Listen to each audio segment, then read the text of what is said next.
Ці ведаеце вы, якую колькасць жывёл можна ўтрымліваць у кватэры, а колькі штоквартальна трэба плаціць за любімага гадаванца? На гэтае і іншыя пытанні нам адказалі спецыялісты.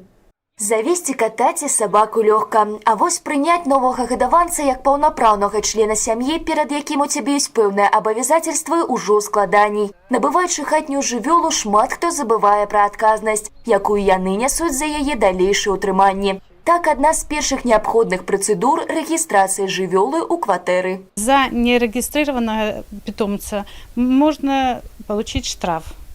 При обследовании, это касается многоквартирных жилых домов. При обследовании выявления нарушений, значит, влечет штраф 15 до 15 базовых величин. Стоимость регистрации животного 0,3 базовых для мелких пород. Для крупных пород и бойцовских 1,5 базовых.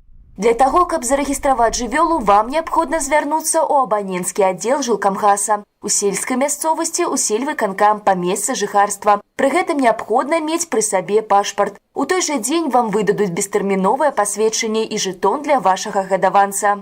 По жетону, по его свидетельству проще его разыскать, это животное. И я считаю, что это обезопасить и самих хозяев, потому что многие жалуются, население, что вот не зарегистрированное животное, оно мешает.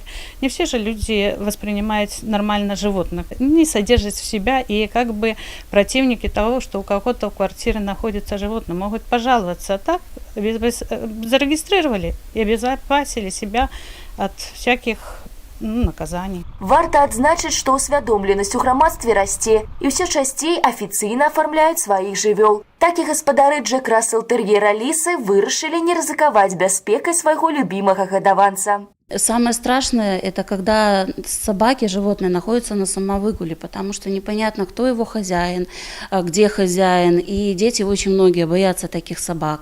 В случае потери мы для нашего питомца изготовили медальон, где нанесли наши контактные номера телефонов и кличку собаки, то есть для того, чтобы нас было легко найти. Падатак на жывёлу трэба плаціць штоквартальна. Пры гэтым ён не распаўсюджваецца на гаспадароў катоў. Грошы ідуць на паляпшэнне умоваў утрымання гадаванцаў, напрыклад, на добраўпарадкаванне пляцовак для выгулу. У нашым раёне такіх дзве на вуліцы энтузіастаў і маладзёжнай. Па-за гэтымі пляцоўкамі гуляць собакамі забараняецца. У першую чаргу з-за экскрэментаў жывёл, прыбіраць якія павінны гаспадары. Аднак на справе гэта часта не так. Для пакарання за выгул у непрызначаным месцы хопіць фота ці відэаматэрыялаў. Если будут выгуливаться не в разрешенных местах, то получит штраф до 15 базовых величин. Имеем право составить протокол, если какие-то жалобы обычно поступают от жильцов. А яшчэ варта не забываць наведваць ветэрынарнага ўрача. У тым ліку, каб прышчапіцца супраць шаленства. Тым самым паклапаціўшыся не толькі аб сваёй жывёле, але і людзях, якія яе акружаюць. Бо, як вядома, шаленства ўсё яшчэ смяротна небяспечная хвароба для чалавека.